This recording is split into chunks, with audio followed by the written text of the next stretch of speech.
एक बार का जिक्र है। एक जिंदा दिल ज़ेर आब गांव में एक छोटा सा कछुआ था जिसका नाम टीमी था। दूसरे कछुओं की तरह जो अपने आरामदेह झीलों में रहने में खुश थे, टीमी के बड़े ख्वाब थे कि वो वसी समंदर को पार करके दूसरी तरफ की दुनिया को दरियाफ्त करे। वो अक्सर चमकते हुए उफ़ुक़ की तरफ देखता, सोचता कि लहरों के पार उसके लिए क्या अजायबात मुंतज़िर हैं। एक धूप भरी सुबह टीमी ने फैसला किया कि अपने ख्वाब का पीछा करने का वक्त आ गया है। उसने अपने हौसले को जमा किया और अपने दोस्तों को पुकारा, मैं समंदर की दूसरी तरफ का पता लगाने जा रहा हूँ। इसके दोस्त सीमी समंदरी घोड़ा और बेला सितारा मछली परेशान दिखाई दिए, लेकिन टीमी समंदर वसी और खतरात से भरा हुआ है। अगर तुम खो गए तो, बेला ने चीख कर कहा। मुझे मालूम है कि यह खौफनाक है, लेकिन मैं देखना चाहता हूं कि वहां क्या है, टीमी ने जवाब दिया, उसकी अज़्म चमकती हुई। अपने दोस्तों की हिमायत के साथ टीमी ने अपनी मुहिम पर रवाना हुआ।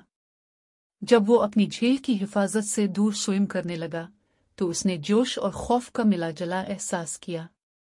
लहरें उसकी तवक्को से कहीं बड़ी थी और इसे अपनी छोटी सी सर को पानी के ऊपर रखने में मुश्किल हो रही थी। उसने पलटने का सोचा, लेकिन उसने अपने ख्वाब को याद किया और आगे बढ़ता रहा। जल्द ही टीमी को अपनी पहली चैलेंज का सामना करना पड़ा।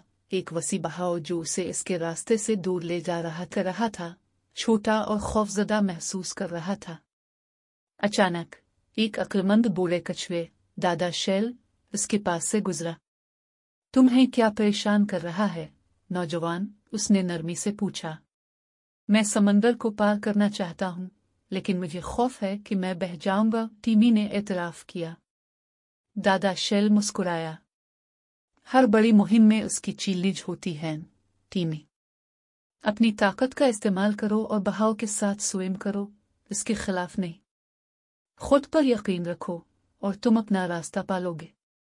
टीमी ने गहरी सांस ली और दादा शेल की नसीहत पर अमल किया।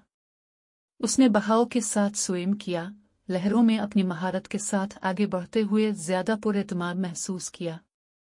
कुछ देर बाद वो अपने रास्ते पर वापस आ गया, अपनी पहली चैलेंज को पार करने पर फख्र महसूस करता हुआ। जब वो अपने सफर को जारी रखता रहा तो टीमी को एक और रुकावट का सामना करना पड़ा, एक तारीक गार जो सायों से भरी हुई थी।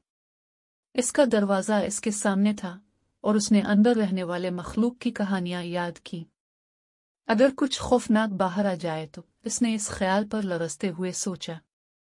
लेकिन फिर उसने अपने नए चीजों की तलाश की अज़्म को याद किया। मैं ये कर सकता हूँ, उसने अपने आप से कहा। अपने हौसले को जमा करते हुए वो आहिस्ता आहिस्ता गार में दाखिल हुआ। अंदर उसने खूबसूरत चमकदार मखलूक देखी जो तारीकी को रोशन कर रही थी। वो इसके गिर्द रक्स कर रही थी और टीमी ने महसूस किया कि अपने खौफ का सामना करने से एक जादुई दुनिया का इंकिशाफ हुआ है। आखिरकार बहुत सी चैलेंजेस के बाद टीमी समंदर की दूसरी तरफ पहुंच गया। जब वो पानी से बाहर आया तो उसने एक शानदार साहिल का मंजर देखा जो रंगीन शेल्स, खेलते हुए डॉल्फिन्स और चमकदार मरजान की चट्टानों से भरा हुआ था। टीमी का दिल खुशी से भर गया। मैंने ये किया, मैंने समंदर पार किया, उसने खुशी से कहा। उसकी आवाज़ नमकीन हुआ में गूंज उठी। वो नई सरजमीन की हर चीज को दरियाफ्त करने के लिए बेहद बेचैन था। जब सूरज गुरूब होने लगा, टीमी गर्म रेत पर बैठा अपने सफर पर गौर कर रहा था। उसने तमाम खौफों के बारे में सोचा जो उसने सामना किया और ये कि उन्होंने इसे किस तरह मजबूत बनाया। इसी लम्हे सीमी और बेला इसके पास आए। इनकी आंखें खुशी से चमक रही थी। हम तुम्हारे बारे में फिक्रमंद थे, टीमी, लेकिन हम जानते थे कि तुम ये कर सकते हो, सीमी ने खुश होकर कहा। टीमी ने मुस्कुराकर अपने दोस्तों की हिमायत का शुक्रगुजार हुआ। मेरी हिमायत करने के लिए शुक्रिया। मैंने सीखा कि हौसला हर शक्ल और साइज में आता है। चाहे मैं कितना ही छोटा क्यों ना हूं, अगर मैं अपने खौफ का सामना करूं तो मैं अपने ख्वाबों को पूरा कर सकता हूं। इस दिन के बाद टीमी अपने गांव में एक लेजेंड बन गया, दूसरों को अपने ख्वाबों का पीछा करने की तरगीब देते हुए, चाहे वो कितने ही खौफनाक क्यों ना लगे। और जब भी वो समंदर की तरफ देखता, वो याद करता कि हकीकी बहादुरी खौफ से बेखौफ होना नहीं, बल्कि अपने खौफ को कबूल करना और पहला कदम उठाना है।